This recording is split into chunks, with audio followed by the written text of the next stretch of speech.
hear him. I see him. Hello there. Hey, our first guest to have Hey. foam in the background, just as we do. So that's good.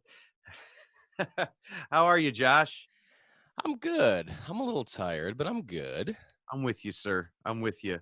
Absolutely. And so we'll get right into it because we're both busy men and living in a busy world. You relocated to Arizona within essentially 3 to 4 weeks, I believe, after the pandemic, so after the shutdown hit here It in was Michigan. actually a little longer. So I announced it was probably 3 to 4 weeks into it that we started being really serious about it and announced that we were doing it, and then it was really about a full 2 months after that we actually moved. So it took us 30 or 40 days once we said, "Hey, we're doing this," to actually sell the house, buy another house, all that fun stuff. Excellent. And you, and being this is not your first home. How different was the experience of doing so during a pandemic and also entailing a entire household cross country move? Well, Pandemic. it shouldn't really surprise you that we were a case study at both ends of the real estate market. um, in Michigan, we were a case study locally in Detroit for uh, listing and selling a house in 24 hours time during the pandemic. We were from listed to accepted offer and off the market in under 36 hours, That's um, without ever having anyone set foot in the house, that which was, yeah. So we had multiple offers over list price, essentially sight unseen. People could obviously drive by and see the outside, but no one got to come inside. It almost felt like cheating because I gave tours of my own house that I was selling via Zoom. So that was interesting. It is interesting. Yeah. So there's, inherently a little conflict of interest, I think. Right. But it worked. And now you're in Arizona, relocated with the wife. Yep. Um, so for the people who didn't hear our previous interview, years ago at this point, Which if they didn't, go back and listen. It's worth a listen. there you go. Yeah. We'll post the link to that in the caption on the video here. Very good. So, but for those in our audience who don't know who you are, what you do, what you're about, kind of give us a nutshell background of how you got into audio engineering and tour managing, front of house mixing, all that. Sure. Nutshell it from the beginning and just take us on the journey to where you are today. All right, sure. Here's the nutshell. It's all your fault. I mean, long story and short story. I mean, really, it is. So let's see. So, fellow Livonia, Michigan, Churchill High School graduate, just like yourself. Uh, theater stage crew program there. I mean, really similar to you as well, sort of born out of a necessity to want to record my own music in my own musical projects without having to pay to go to another studio. Hey, just do it myself. And, also at some point realizing that being a rock star works out as a career far less than being an audio engineer does. So, at your recommendation, went to the lovely Conservatory of Recording Arts and Sciences here in Gilbert, Arizona, where I am currently sitting, not at the school, but in the city. Graduated from there, moved back to Michigan, worked at a whole bunch of different organizations, churches, cities, municipalities, doing sound everywhere in Detroit.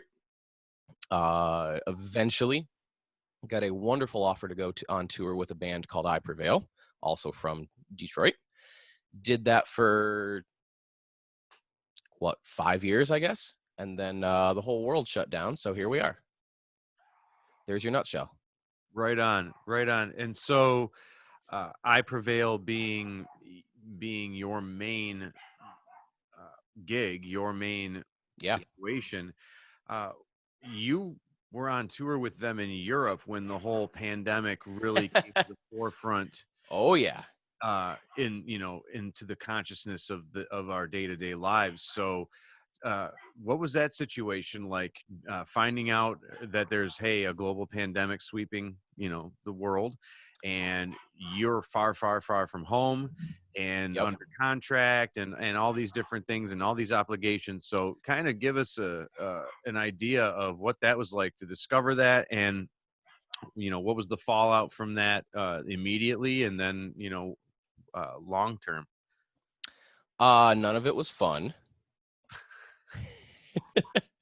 So we were in Germany specifically. Well, I guess no, let me back up even further. So yeah, we went to Europe the third week of February. We went to Scandinavia, started the tour, and our lighting guy, Graham, the entire time said, "Hey, there is absolute 0% chance we finish this tour without a single show getting canceled." And I said, "Graham, stop being so negative. We're going to do this thing and it's going to be great." But darn it, he was right. Um, we did the Scandinavian portion. We went to Germany, and sort of as we landed in Germany, that like basically March 1st, Italy started to spiral out of control. Switzerland's starting to pick up. We start to hear whispers that Switzerland's shutting down their borders, and we had a show in Switzerland the following week, and we're like, oh man, that's really when it started to set into me, where it's like, okay, we might not do all the shows on this tour. So lo and behold, no surprise, Switzerland was the first show that got canceled. Gave us an extra day off in Germany, which, I can't complain too much. We got to go to Stuttgart in Germany for a day off. Got to go to the Porsche Museum instead of doing a show in Switzerland. So I'm sorry the show was canceled. You're a car guy, so I am a car guy. So, and our monitor engineer, Josh Mahan, is a very large Porsche fan. So that was cool to go there with him, and someone who actually knows the history of the brand and the cars, and grew up with his dad having a vintage Porsche. So like that was really cool. Sorry, Swiss people, we went to Porsche instead. And then the following show was in Paris, which was about an inch away from being canceled. So the venue capacity in Paris was 1,100, and we had sold 800 or 900 tickets. And they had just the day before banned all shows over 1,000 people. So I believe we shut down ticket sales because NF, the rapper, they had their show get shut down while they were setting up midday in Paris. French authorities came into the venue and said, "You are not doing this show," and they loaded out, and that was that. Our show was allowed to proceed because it was within an inch of the new restriction. We had 100 or 200 people under what was allowed. So that show happened. And then the next day we went to Germany, did a show in Frankfurt. They didn't have restrictions there yet. And then that night we got off stage after Frankfurt, and it was a little different vibe in the green room. We're all kind of reading the news, talking, because it's like 10 o'clock at night in Germany, and it's still like evening prime time in America. And so we're starting to read the news that the NBA's canceling the rest of the season, and all these big sporting events start to get canceled. And we're like, man, like this isn't good. We're in Europe. We're kind of removed from the day-to-day media, sensation that is America. And news is a little different over there. It's we're kind of in that European bubble where things seem a little bit more normal maybe. And later that night, as we're driving, we're on the bus driving overnight through Germany to the next city. That's when the President Trump comes on in America and does his first primetime television address, saying, "Hey, there's this lockdown. We're closing the borders to Europe," all that stuff. And so this all spiraled very quickly. Like we played a show in Frankfurt that night. Everything was great. Show was fantastic. 4 hours after we get off stage, the guys get off stage, we're hearing this presidential address that, America's borders are closing, all citizens should return home, all this. And it's in that moment, we had to make a decision. It's, hey, do we just keep going and see how many shows get canceled and try to finish what shows we're allowed to play, or do we go home? And it's 2 a.m. in Germany at this point, and none of us have gone to bed. I'm constantly on the phone with the band's manager back in Nashville, and ultimately we decided to pull the plug, get everyone home safely as quickly as possible. And it's 3 a.m. at this point. I go up to the front of the bus to the bus driver and said, hey, where are we? And he says, well, we're this far out of Frankfurt, this far towards where we Cologne, I think is where we're going. I said, cool, we're not going to go to Cologne. I need you to take us to the Amsterdam airport because we are flying back to America. And he says, oh, okay. And we head to Amsterdam. And we stayed up all night with the help of my amazing friend Graham, who does our lights and also our production management. We found 16 one-way flights overnight, got our existing tickets changed for most people so that we didn't just have to outright buy new tickets, luckily. And we managed to find 16 seats on 6 hours notice to get from Europe back home.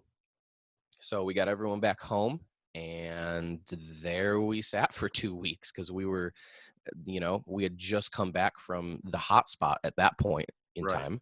Hadn't really taken off in America yet. We were coming back from Europe. So we were like the, stay away from us sort of thing for 14 days. Yeah, it was an interesting experience. We landed before, the president officially said, hey, borders are closed. He gave like a 48-hour notice. We were back like 12 or 16 hours later. So there were no checks at the airport, which we thought, might have been a little weird. Whole plane just came in from Europe and they're just letting us in. And that's what happened. And there we sat at home, and here we are. So with, obviously all big tours being canceled, all big shows and concerts and events being canceled, the sporting events now that are returning are happening without fans or Yep. at, 20% capacity, things like that. And people are returning to schools and whatnot. And there's COVID cases popping up like crazy at these schools that have reopened and reconvened. So it's essentially, and correct, maybe I'm speaking from a place of ignorance or whatever, but essentially it's illegal for you to do the job that you're used to doing right now, because the job that you're used to doing, that's accurate. The job you're used to doing is managing the tour. You're on tour with the band. You're managing the tour for the band, making sure that itineraries are adhered to and whatnot. And then you're also mixing the front of house audio. You're mixing with the audience ears, okay, at large concerts. And essentially, your employer or the band that you've partnered with, it's illegal for them to do what they do for a living. So it is, yeah. So where do you sit, as of now, where do you sit now as it pertains to when are the big shows going to come back, based on the data and everything that you've seen, and also based on just what you're hearing within your network?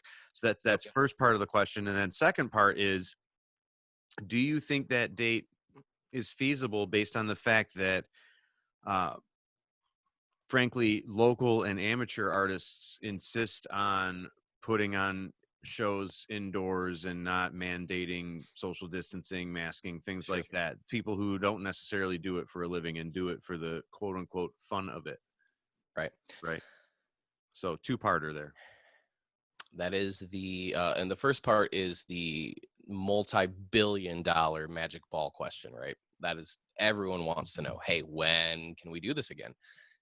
There's literally tens of millions of people worldwide that are in my position that are out of work, that are not allowed to work. When are shows going to come back? Everyone wants to know. I am not a medical expert. I am not a scientific expert. I do see the large music events industry at a very high level. I mean, obviously, I want them to come back next week, but we know they're not gonna. Um, my opinion is fairly in line with Live Nation executives. You know, they are saying that we're going to start to see a return to major level shows. Everyone's being very careful to not necessarily say full capacity shows, right? But like, we're going to start to see some major shows return summer of 2021. So next summer, that's what everyone's saying is, hey, like, we're next spring, next summer, we're going to ramp up, you know, responsibly, carefully, see what we can do, see if the science and the medicine side of it supports being able to do this, and, you know, proceed accordingly. I really hope that that ends up being true. That's what I'm hearing in my network. My personal opinion, if that's what we're wanting to hear, as a guy that has no medical or scientific degree, just someone that's seen a lot of the world and done a lot of large events, I think it's going to be a little longer. I don't like to say that. You know, obviously I say that at my own detriment. I think it's going to be a little longer. I think it's going to be about a year from now until we see anything of any real size start to take regular traction. I think next spring and summer, Europe is going to have a much better scenario than America is. Because I mean, that's easy. You just look at the data. That's not opinion based. That's not political based. You look at the raw numbers of cases and, you know, cases per capita and deaths per capita. Europe is doing much better on the recovery scale than America is right now. Just what's today? Tuesday. So Saturday, just a few days ago, Germany just did the first real uh, arena concert in a experimental form. I don't know if you heard about this. It was all I over did the not. news. So it was all over the industry news this past weekend. Germany just held a arena show with 4,000 people, which is unheard of right now. Right. They held 3 separate concerts with 3 sets of people. They got volunteers that were willing to sign waivers and say, hey, I may get sick from this, but it's in the name of science to bring rock shows back. So let's do it. They gave everyone RFID bracelets to track movement within the venue.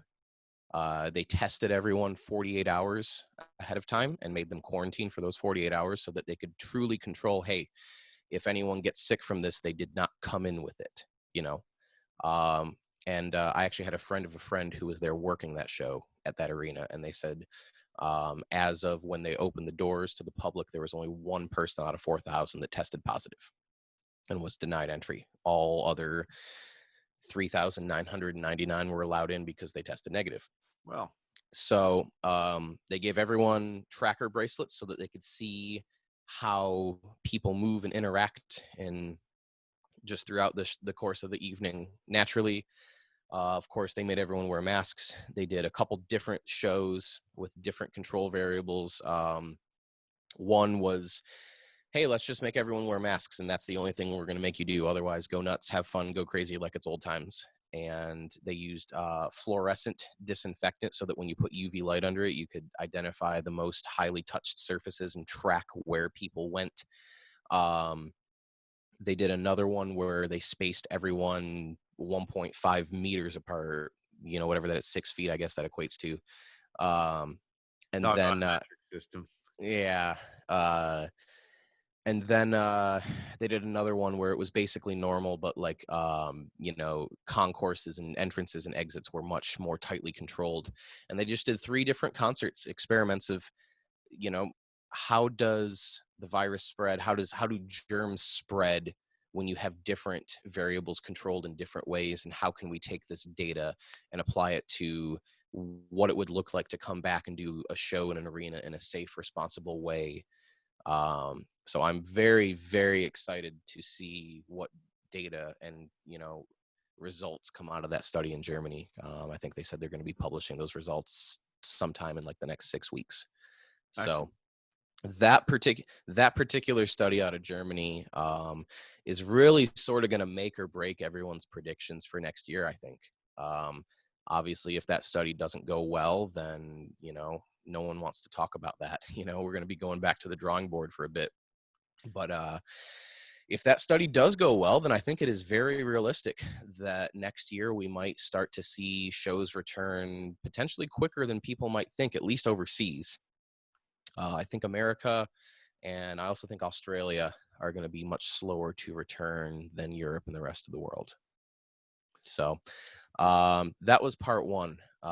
Forgive me, and all the viewers. Remind us what part two is. Part two is how, I guess, what's your take on local musicians, amateur musicians who Yes, do yes, it, quote yes. unquote, for the fun of it, kind of eschewing, you know, some Yeah, responsibilities and some just not taking the right precautions, not insisting on social distancing, not insisting on masks, sure, sure. kind of a, hey, if I'm going to get it, I'm going to get it. I'm still going to live my life. I'd rather die on my feet than live on my knees. That No, totally. I mean, I've got very strong opinions on that. I will try to express them as politely as I can and hope that I don't upset anyone that employs me. These views are my own.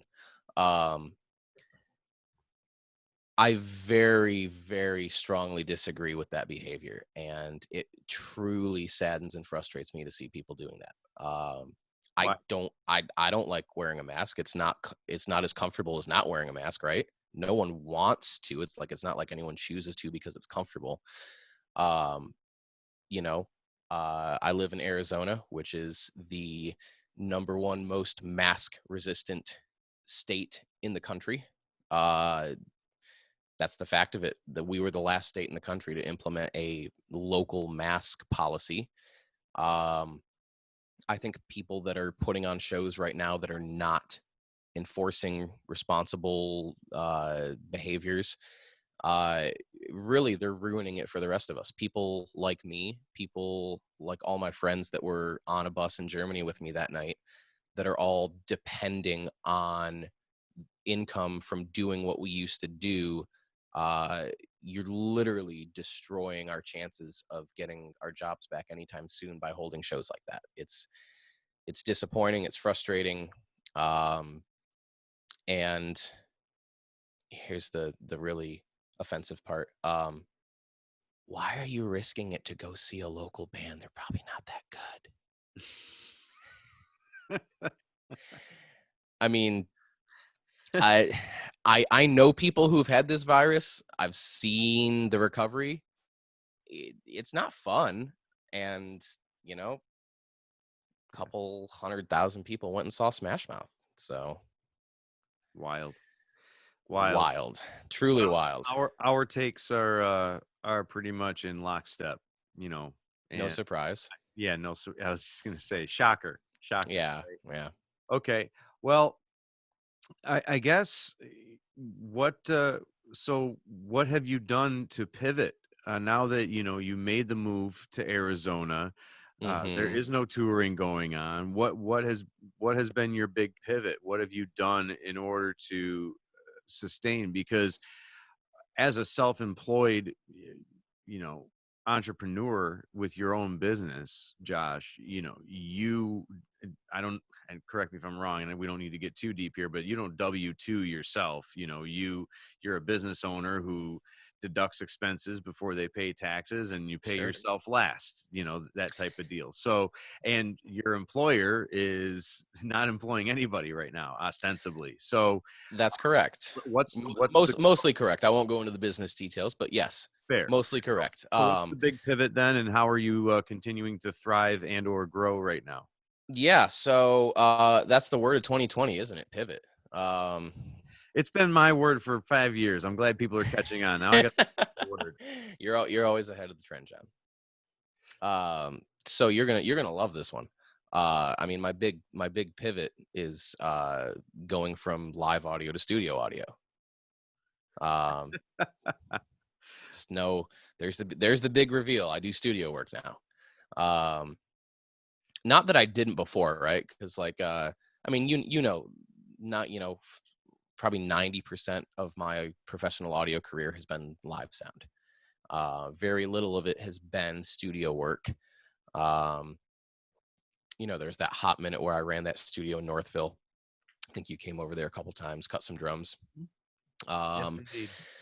Otherwise, never really dabbled in it. But it's 2020 and live events aren't a thing. And um, here's the big thing: it's not just studio audio that's the thing these days. Broadcast audio is what's hot right now. Um, Broadcast audio is probably the most important part of our audio industry right now, because people are pivoting live events to the internet. They want to figure out a way to adapt what they used to do into what they can do right now. And streaming is leading that charge. Streaming is super important. Broadcast audio is super important. So I don't know, you can probably almost kind of see it behind me. There's some outboard analog studio gear that I didn't used to own. I see an So 1186 back there. you're not wrong. Right on. So yeah, I figured out a way to pivot from live audio into studio and broadcast audio. So not only concerts, sporting events, all large gatherings that got canceled, churches, all gatherings of people that can no longer meet in person.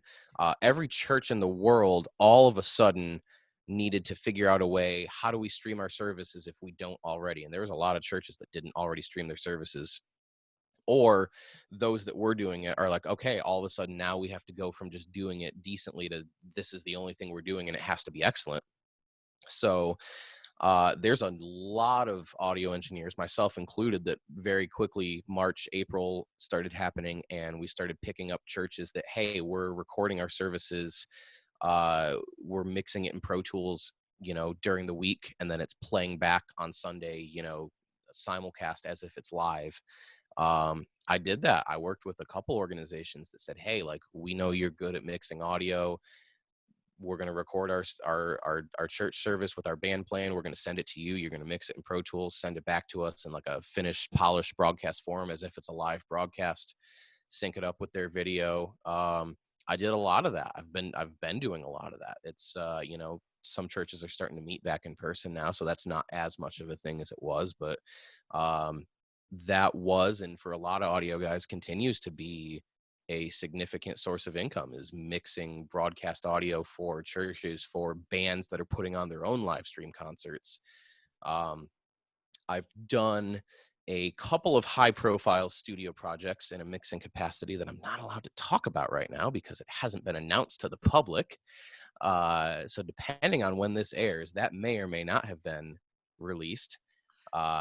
So I've done one or two high profile studio mixing gigs. I've done a lot of church broadcast streaming mixing.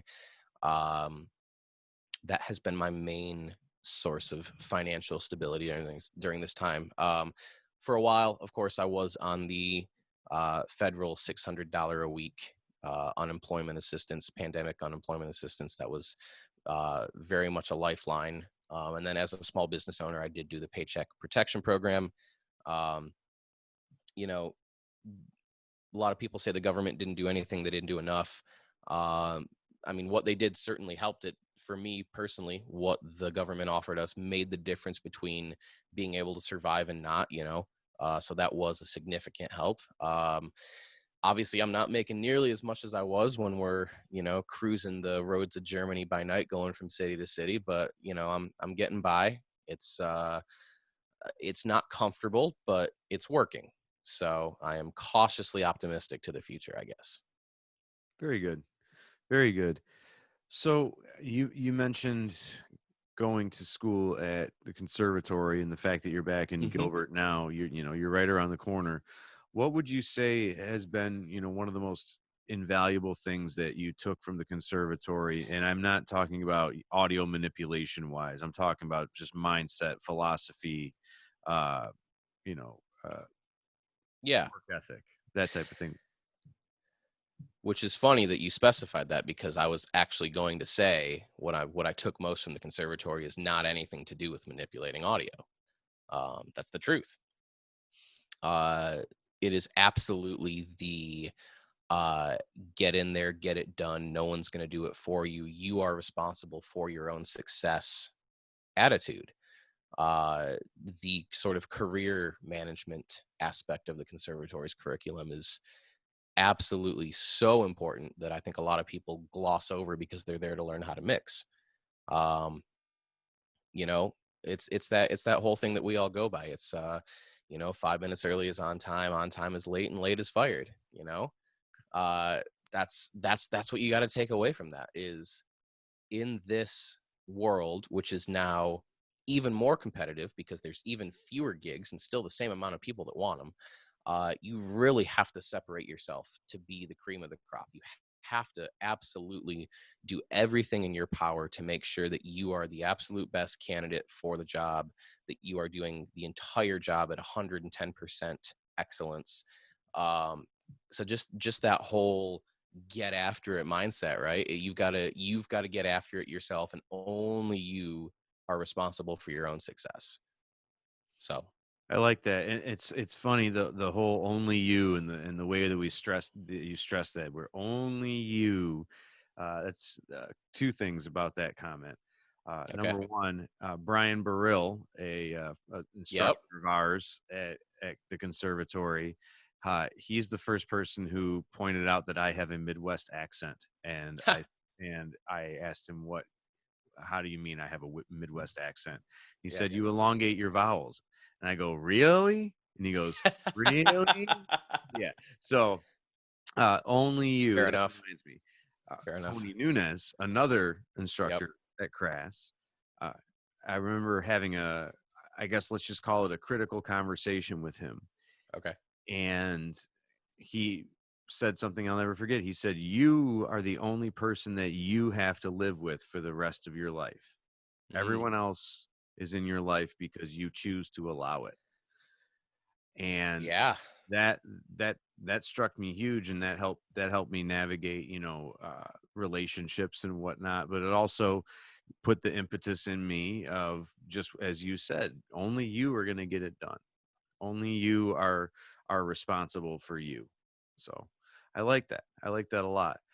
What would you say, based on your experience, are three intangibles that someone working in your capacity has to have? You're helping guide, you're essentially helping guide a steamship into port, Mm-hmm. and at any 1 degree that you're off course can take you miles in the other direction. So now that I've exhausted the steamship analogy, uh, what are the three intangibles that you say anyone working in your capacity has to have? Discipline, motivation, and vibe. Where do you get your discipline from?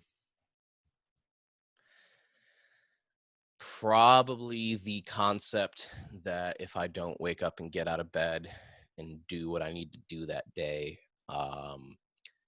the financial side of my small business, what's left of it, is going to crumble into pieces.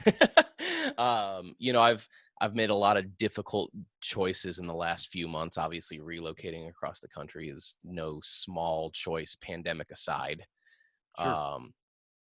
Yeah, I would say my discipline comes from my desire to do what I want to do. Like, um, there's a lot of people that work a normal 9 to 5 gig that have a W-2 salary and health benefits and vacation PTO and the laundry list, and they're very happy about that, and they're very happy with what they have, and I wish the best to them. There's nothing wrong with that life, and a lot of people are very happy with that life, and I fully expect to join that life someday and be happy with that someday. And uh, I get my discipline from the concept that if I don't get up and do what I have to do that day, that there's a much higher likelihood that my hand is going to be forced one day to where I'm not able to have the freedom to do what I want to do in life, you know? If I don't listen to that, or I have to listen to that voice inside my head that says, hey, you got to get up and do this. Because if I listen to the other voice that says, I'll just sleep in later, I'll stay up later, go do this, go buy that cool fancy thing that you don't need. If I don't have the discipline to listen to the correct voice, there's going to come a day much sooner than I probably want where I'm going to have to make a decision that is going to take me away from the passion that I have. That's So great. it's just that drive to continually have that freedom to make the choices I want to make in life. The freedom to choose. Mm-hmm. Have you seen the Matrix movies, Josh? You're going to hate me. I'm not a movie guy. I actually haven't seen them. Okay. All right. Sorry. That was Josh Sobeck, ladies and gentlemen. I want to thank him for appearing on the show. No, long and the short of it is the Matrix is all about choice. Yep. It's all about having the freedom to choose. And Viktor Frankl in Man's Search for Meaning, the best-selling book that I recommend anyone in the audience, if you haven't read it, or please do. But he talks about choice being the last human freedom. That, no matter what the situation, we have the freedom to choose how we respond. So what you're talking about is living your life in a way that allows you the freedom to choose. And so that's good. That's noble. So you said discipline and motivation. Where do you get your motivation from? And it kind of sounds like it's kind of tied in with the discipline piece of where you're listening to the good parent inside your brain, and not the slacker older brother. Totally. There was so when I'm on the road, I mix front of house audio, but I also do tour management, and those are two very full-time positions that have a lot of responsibilities. So the guys in I Prevail were kind enough to approve hiring a audio systems tech a year or two ago. And I've got this wonderful guy named Michael, who's one of my best friends. We actually went to Crash together. I focused on more of the mixer path. He focused on more of the audio systems path. All these years later, we've gotten to join up and be a team at front of house, which is super fun. All that back context to say, Michael one day was having a discussion with me about the difference between motivation and discipline. And I am totally going to mess up the quote that he told me. But it was one of the most meaningful things he's ever said in all the years that I've known him. And, motivation is the thing that we want to do. Like, right? Motivation is the thing of audio. Like, we want to do audio. Like, I am motivated to go do touring and travel the world and do all this thing. I'm motivated because I love doing it. Touring is what motivates me to work. Discipline is having the self-control to do the things I don't want to do so that I get to do the things I want to do. Right? Because there's always going to be things in life. No job is perfect. I had the most amazing job in the world. I get paid to travel the world and work with rock stars. That's the coolest job in the world. Everyone wants that job. There's parts of that job that suck. There's parts of that job I hate, and there's parts of that job I never want to do again. Which, aside, I would absolutely drag 400 feet of 3-phase feeder cable through the mud right now to be able to do a festival again. And I'm pretty sure everyone on earth would. Discipline is when we already talked about discipline. Motivation. Where do I get my motivation? I could go on. We could talk about this all night. I get my motivation, truthfully, and you're going to laugh. I get my motivation from throwing up a fader on a console in front of 40,000 people and feeling my chest move from the front of my rib cage out my back because the kick drum just punched me through, the wall in the back of the room. That's where I get my motivation from. I love the adrenaline of having 40,000 people in a stadium or 200 people in a club in Warsaw, Poland.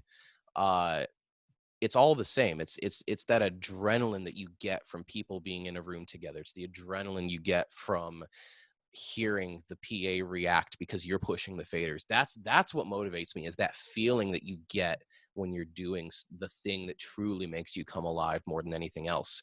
And then discipline is just that focus, that determination to say, hey, I got to go do this, this, and that. It's not going to be that fun, but it's going to get me to that place that motivates me to do what I want to do.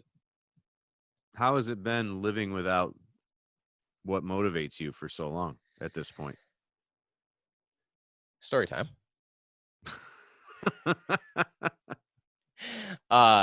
So one of the things that moved me across the country was the fact that there are a lot more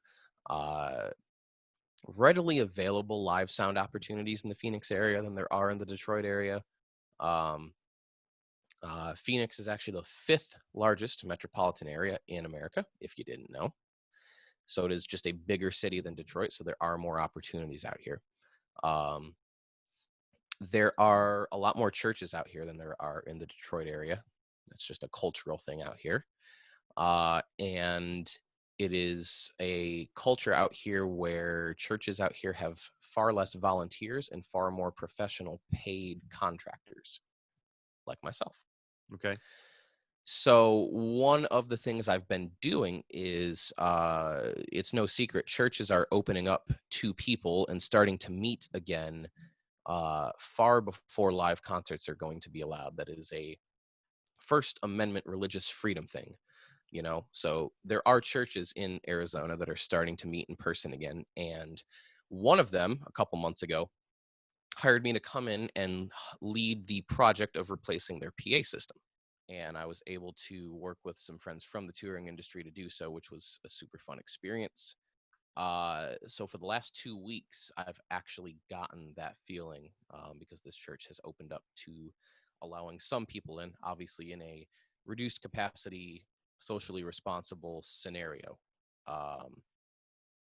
So for the last couple Sundays, I've gotten the pleasure of feeling that kick drum in my chest again, and it has been glorious. There's that Midwest long vowel. It's been glorious. That's right. That's right. Here we are. It's it wasn't fun. There was a lot of months where I really missed it. There were days where I just woke up and it was like, man, I just really want to do this thing, but I can't because it's just not allowed right now. And that's tough. That's really tough. As one of the few people that's gotten to experience that recently, it's fun. It's really nice to have that again. And what was the third intangible you said among discipline? Vibe. Vibe. Right on. Because the vibe is everything. The vibe is everything. You know that.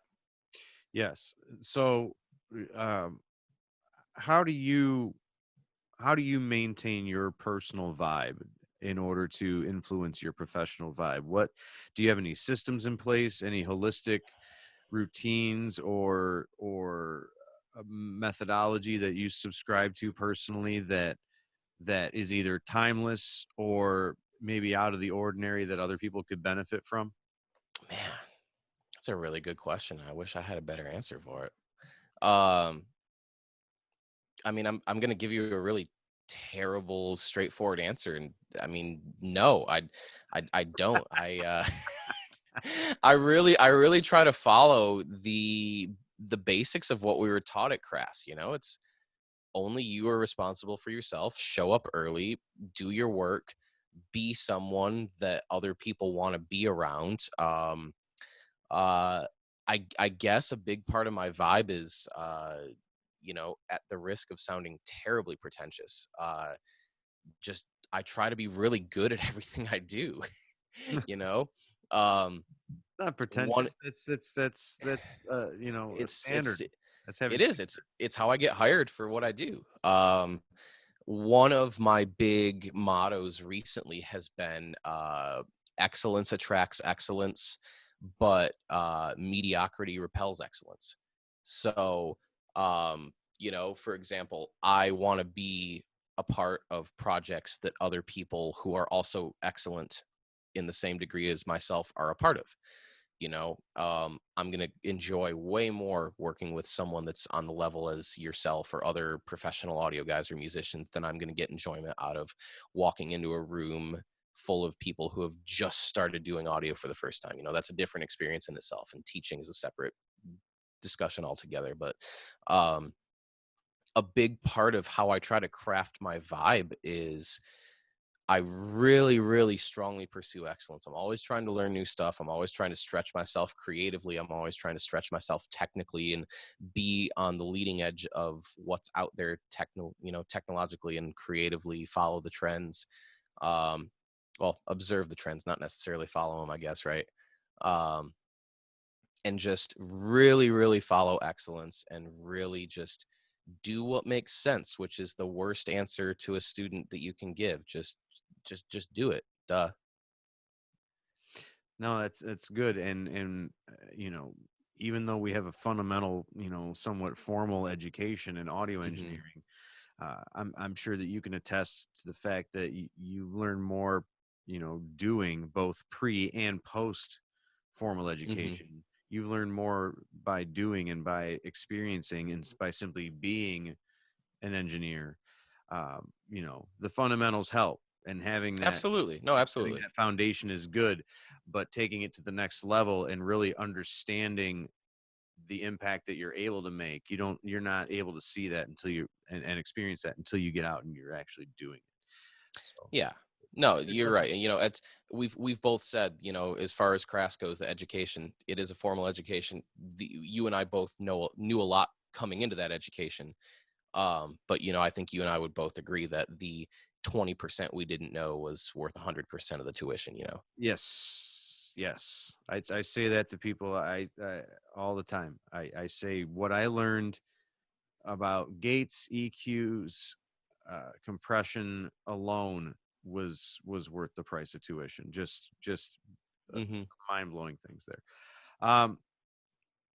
You mentioned it earlier, and so I kind of want to take myself out of it. But the title of the show is "Who Let You In Here," and Okay. and uh, so we want to ask everyone in every episode, kind of who let you in here, like who helped.